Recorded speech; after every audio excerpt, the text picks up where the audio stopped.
concern, you know, the size.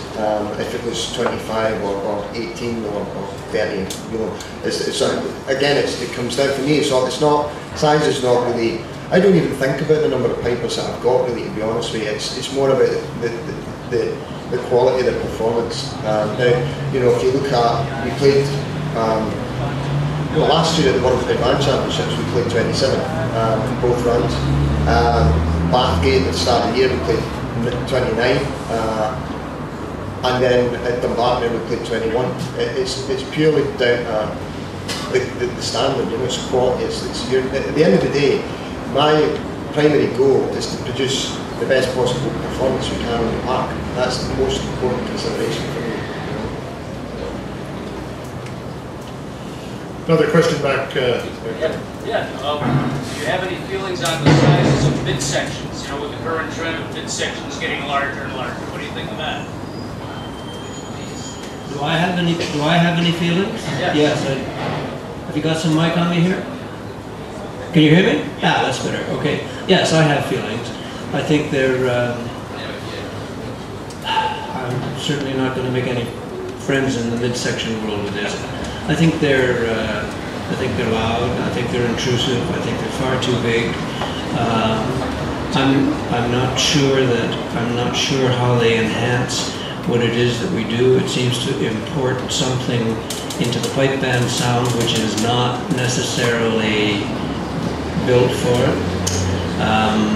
And I bear responsibility for some of this, because when young Tyler Fry was 13 years of age, he was brought to the 78 Frasers, and Andrew, who was in the band at that time, arched an eyebrow and said to me, "Bill, you're not seriously thinking of having a swinging tenor."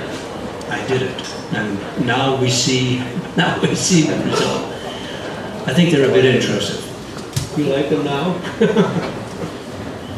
So that's my view on it. Yes, I think there's a real place for that kind of enhancement, but it requires, in my view, a lot more delicacy and taste than is normally brought to the piece. I'd just like to add that, you know, if you're talking about the whole captain thing, then you've got to look at, I mean, you know, granted the tenor drummers don't play together, you know, because we're using the, you know, notes and it's tuned percussion nowadays. But you know, it's again, people get hung up on the aesthetics of things. I think a wee bit when it comes to things like that. I would say that there would need to be a cap there as well. You know, if there's a cap on pipes and a cap on the sides, then there needs to be a cap on that as well. It's true. You can't place caps on certain sections and not on others. You know. It should be. Mike?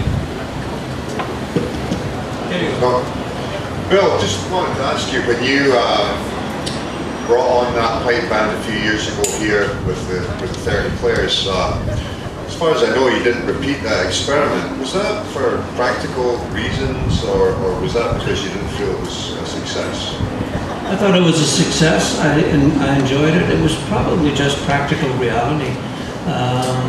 You know, you get pipers, you lose pipers. I mean, I can't count the number of pipers that have gone through that pipe band. In fact, on a related side story, if the number of people who say they were at the concert in Ballymena actually were there, the fire brigade would have emptied the hall. So it's the same thing with the pipers. I think probably, Colin, we just lost people. You know? As one of the organisers, Ballymena, we wrote the numbers flight in, but we didn't tell the authorities.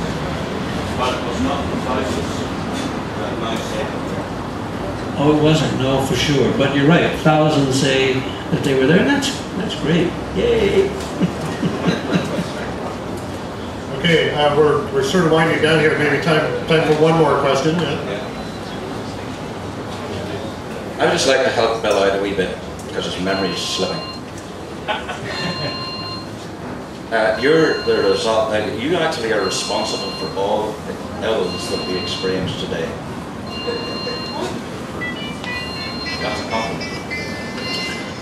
I thought it was a kind of an ironic compliment. Thanks. Because we all, I would think, those of us who actually were in Livingstone in 1987, when you won the World Championship,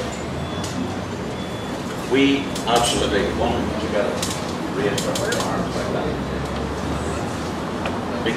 Not because we wanted to see any bands in Scotland put that, because that told all the rest of us it is possible.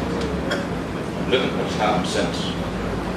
Progress is a difficult thing to grapple with, and that's what we've got the debate for today, and it's great to see this kind of a debate instead of what I hear sometimes about the Facebook nonsense that goes on. I prefer face-to-face. This is good, it's valid. Both men have made extremely valid points. And I'm not going to elucidate anything further on what they've said, except to say they've missed the most vital point.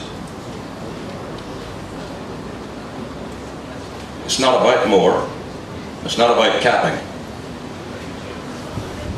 If we teach better, we teach more, there will be more for all. Don't worry about big numbers, they'll regulate themselves.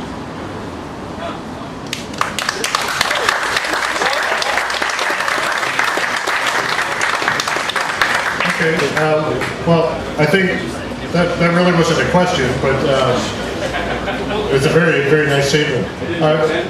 Yeah, maybe just, if there is one more question, before, I want to make sure that we take a little straw vote of the audience, but if maybe you have time for one quick question and one quick answer, if there is one. Okay, straw vote, just a show of hands. Those who are in favor of putting caps on section sizes, please raise your hand. Okay, and those against. So it looks like, I have to do a count, but it looks like the against probably has an edge there for this crowd. So, but it is, it looks fairly close nonetheless. So very interesting. I hope that everyone enjoyed our conversation today. I think it's one of the more important issues of pipe bands going forward. It will continue to be an issue until associations address it directly. I want to express thanks to you for coming and your interest in this. I want to thank Bill Livingstone and Chris Armstrong for taking the time and expressing their opinions and putting a lot of thought into this discussion. So thanks very much to everybody, and enjoy the rest of Piping Live, and good luck tomorrow.